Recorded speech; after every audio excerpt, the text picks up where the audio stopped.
नमस्कार दोस्तों और स्वागत है आपका।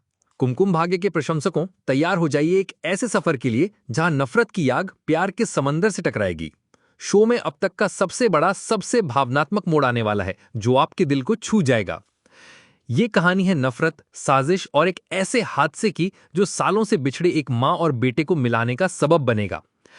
सब कुछ शुरू होता है रौनक की उस घिनौनी चाल से, जब वो शिवांश को बर्बाद करने के लिए अपने ही घर को आग लगा देता है। आग की लपटें उठती है, हर तरफ चीख पुकार मचती है, लेकिन रौनक नहीं जानता था कि उसकी लगाई आग में उसकी अपनी मां स्मिता भी फंस जाएगी।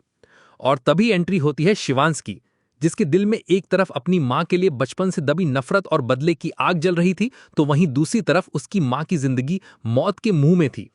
उसके सामने एक ही सवाल था, बदला या प्यार। और दोस्तों, जीत हमेशा प्यार की होती है। जैसे ही शिवांश को पता चलता है कि स्मिता खतरे में है, उसकी सारी नफरत एक पल में धुआं हो जाती है। वो अपनी जान की परवाह किए बिना उस आग में कूद पड़ता है, क्योंकि वो बचपन से जिस मां के प्यार के लिए तरसता आया है, आज वो ही मां मौत से लड़ रही थी। एक हीरो की तरह शिवांश अपनी मां को बचा लेता है और उसे सीधे अस्पताल ले जाता है। असली कहानी और भावनात्मक ड्रामा तो यहां से शुरू होता है।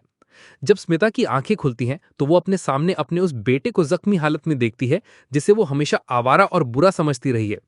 वो देखती है कि शिवांश उसके लिए मौत से लड़कर लौटा है। उसकी आंखों के सामने शिवांश का वो तड़पता हुआ चेहरा होता है, जो बस एक बार, सिर्फ एक बार प्यार से बेटा सुनने के लिए तरस रहा है। ये देखकर स्मिता का पत्थर दिल पिघल जाता है। उसकी आंखों में नफरत नहीं, सिर्फ पछतावा और ममता के आंसू होते हैं। और इस कहानी में एक नया मोड़ लाएगी प्रार्थना, जो शिवांश को बताएगी कि वो सिर्फ आधा सच जानती है। उसने स्मिता को क्यों छोड़ा, इसके पीछे का पूरा सच तो अभी सामने आना बाकी है। तो दोस्तों, अब सबसे बड़ा सवाल यह है कि क्या यह हादसा स्मिता और शिवांश के बीच की सारी नफरतों को जलाकर राख कर देगा? क्या स्मिता रौनक की सच्चाई जानने के बाद अपने बेटे को हमेशा के लिए अपने सीने से लगा लेगी? आप इस महामिलन एपिसोड के लिए कितने उत्साहित हैं? हमें नीचे कमेंट्स में जरूर बताइए।